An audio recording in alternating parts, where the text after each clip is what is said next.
화공의 사랑, 나팔꽃의 유래. 옛날 중국의 어느 마을에 그림을 잘 그리는 화공이 살고 있었습니다. 그 화공에게는 매우 아름다운 아내가 있었습니다. 두 사람은 금슬이 좋아 남들의 부러움을 샀습니다. 그러던 어느 날 화공 부부가 사는 마을에 사또가 새로 부임하게 되었습니다. 그 사또는 포악하기로 이름난 사또여서 사람들은 몹시 불안해했습니다. 아니나 다를까 사또는 부임해 온 첫날부터 본색을 드러내기 시작했습니다. 이방, 이 고래는 절세 미인들이 많다는데 어디 한번 구경이나 해보자. 예, 당장 불러드리겠습니다. 간신근성이 있는 이방은 사또에게 점수를 따려고 마을에 있는 미인들을 전부 불러 모았습니다. 그런데 평소에 워낙 여자를 밝히는 사또는 이방이 불러들인 여자들을 하나하나 살폈지만 눈에 차는 얼굴이 하나도 없었습니다. 이방은 이런 얼굴이 미인이라고 생각하니? 그렇게 눈이 낮아서야 앞으로 어떻게 나를 보필하겠나? 그 말에 뜨끔한 이방은 마지막 카드를 내밀었습니다. 아직 한 여자가 남아있긴 합니다만, 그게 누군데? 하지만 그 여자는 이미 인자가 있는 몸이라. 그런 건 관계없으니 누군지 어서 말을 해봐. 예, 그러심. 마을 입구에 사는 화공의 마누라가 기막힌 절색입니다. 그래? 어디 얼마나 절색인지 얼굴 좀 구경하자. 어서 가서 데리고 오너라. 하지만 남들 눈도 있으니 오늘은 그냥 사또께서 몰래 가서 얼굴만 보고 오시지요. 사또 마음에 안 들 수도 있고. 내 말도 일리가 있구나. 그렇게 하자. 사또는 평복으로 갈아입고 이방의 안내를 받아 화공의 집 근처로 갔습니다. 그때 화공의 아내는 마침 물을 깃기 위해 밖으로 나오는 중이었습니다. 사또는 눈을 크게 뜨고 화공의 아내를 쳐다보았습니다. 아니, 저렇게 예쁠 수가. 사또는 그녀에게 한눈에 반해버렸습니다. 과연 절색이로구나. 어떻습니까? 사또? 마음에 드십니까? 마음에 들고 말고 분명 하늘에서 선녀가 내려온 것일 거야. 사또는 넋을 잃고 화공의 아내를 바라보았습니다. 관가로 돌아온 사또는 그날 밤 잠을 이룰 수가 없었습니다. 화공의 아내가 자꾸 눈앞에 어른거렸기 때문이었습니다. 내가 이 나이에 상사병이 다 걸리다니. 그냥 그 계집을 확 낚아채고 싶지만 남의 이목 때문에 그럴 수도 없고 어쩐다. 사또는 밤새 잠 한숨 못 자고 묘안을 찾으려고 낑낑댔습니다. 다음날 아침 마침내 사또는 묘안을 생각해낸 듯 바삐 이방을 불러 이렇게 말했습니다.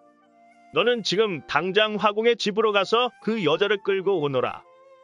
그렇게 되면 남의 이목이 있어서. 그건 걱정 말고 포박을 해서 끌고 와라. 예? 호박을 해서요? 그래, 그러시면 더욱 남의 이목이. 그렇게 하라면 할 것이지 웬 잔소리가 그렇게 많나. 이방은 사또의 명령대로 화공의 집으로 가서 그의 아내를 밧줄로 묶어 끌고 왔습니다. 그녀가 관가의 마당에 꿇어앉자 사또가 말했습니다. 네, 죄가 무엇인지 알렸다. 영문도 모른 채 끌려온 화공의 아내는 눈물을 떨구며 항변했습니다. 사또, 억울합니다. 제가 무슨 죄를 지었다고 이렇게 포박을 하여 끌고 오십니까? 정말 내가 지은 죄가 없다는 말이냐? 하늘에 맹세코 저는 지은 죄가 없습니다. 사또가 빙긋이 웃으며 말했습니다. 그렇다면 내가 내 죄를 가르쳐주지. 옛말에 경국지색이란 말이 있느니라. 이 말은 한나라를 망칠 만큼 아름다운 미녀라는 뜻이니라. 곧 너를 두고 한 말인 것이다. 그것이 저와 무슨 상관이 있다고 그러십니까? 그래도 인연이 입을 놀리는구나. 내가 이 고을에 와보니 너 때문에 밤잠을 이루지 못하는 남자들이 많더구나. 심지어는 그로 인해 병이 든 자도 있고 너로 인해 부부간의 싸움이 그칠 날이 없으니 이것이 큰 죄가 아니고 무엇이란 말이냐? 그건 말도 안 되는 말씀입니다. 아직 저는 그런 소리를 들어본 적이 없었습니다. 시끄럽다. 이제 내 선택만 남았다. 옥살이를 하겠느냐? 아니면 내 첩이 되겠느냐? 그녀는 그제야 사또의 의중을 알아채고 눈을 부릅뜨며 소리쳤습니다. 이런 버러지만도 못한 인간 같으니 어서 나를 옥에 가둬라. 좋다. 어디 누가 이기나 한번 해보자. 여봐라, 저 년을 당장 옥에 쳐넣어라. 이렇게 하여 화공의 아내는 옥살이를 시작하게 되었습니다. 한편 밖에 나갔다 돌아온 화공은 자기 아내가 관가에 끌려갔다는 소리를 듣고 단숨에 달려왔습니다. 하지만 사또에게 항변을 했다가 매만 두드려 맞고 쫓겨났습니다. 내가 힘이 없으니 이 억울한 일을 어디다 하소연한단 말인가. 화공은 속에서는 부하가 끓어올랐지만 사또를 꺾기에는 역부족이었기 때문에 속으로 분을 사기는 수밖에 없었습니다. 그날 밤 집에 돌아온 화공은 밤새 종이에다 그림을 그리기 시작했습니다. 그가 종이에 그린 그림은 꽃이었습니다. 다음 날 아침 화공은 완성한 그림을 가지고 관가로 달려갔습니다. 그리고 관가에는 들어가지 못하기 때문에 담을 따라 걸어가 아내가 갇힌 감옥에 이르렀습니다. 감옥은 높은 축대 위에 있었으므로 밖에서 불러도 소리를 제대로 알아들을 수 없었습니다.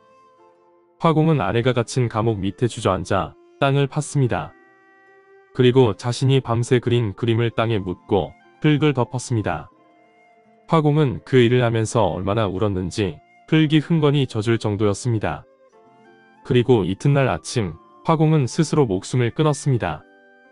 그러자 화공이 그림을 묻은 자리에서 싹 하나가 돋았습니다.